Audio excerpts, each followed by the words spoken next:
Oxford College of Business. All we do, all we are, is business education. I consider this summit a significant step to combine our collective effort to fight corruption that is widespread all over the world. Corruption is one of the factors that promote political violence and other forms of human rights abuses. Sri Lanka went through such a stage during the previous administration. The people reacted strongly against corruption by changing the corrupt administration by the power of the ballot in January 2015 at the presidential election and again at the parliament election in August 2016. The people, acting democratically, got rid of the corrupt leaders and their supporters. The current National Unity Government consists of the two majority political parties in the parliament, one under my leadership and the other led by Prime Minister Honorable Ranil Wickremesinghe. We were elected to office on the policy platform of democracy, good governance and rule of law.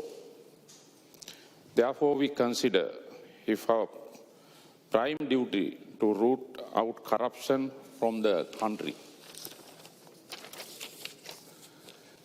We have already taken several significant measures for this purpose.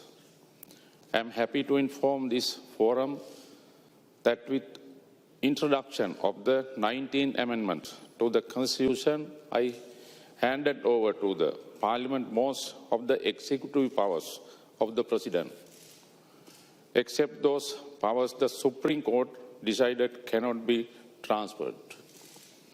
However, even under this limited situation, as a demonstration cannot be transferred.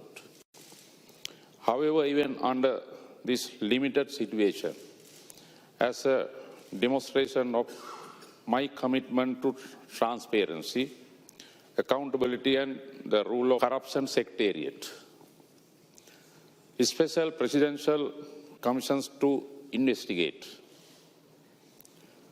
Third, and also appointed the commissions to investigate allegation of bribery and corruption. Fourth, the Right to Information Act has been presented to the Parliament. The National Audit Act will be presented shortly. All these institutions are working satisfactorily.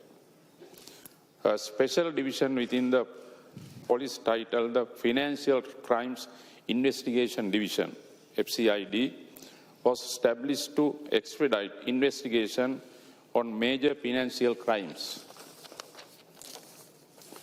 They have been given all necessary facilities to carry out their duties. They have already commenced criminal proceedings on several major corruption charges.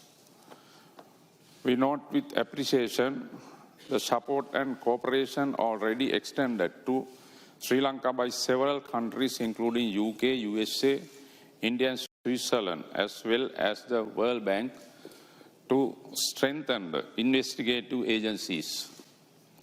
Regarding the stolen assets, we are in the process of seeking information and assistance to trace them. We are happy that this summit proposes to establish an international anti-corruption coordination center. All of us as leaders need to thank the Act collectively to strengthen our own law enforcement agencies to track the corrupt and recover the proceeds of corruption. Sri Lanka is fully committed to such firm action. Thank you. Thank you, President Sirisena.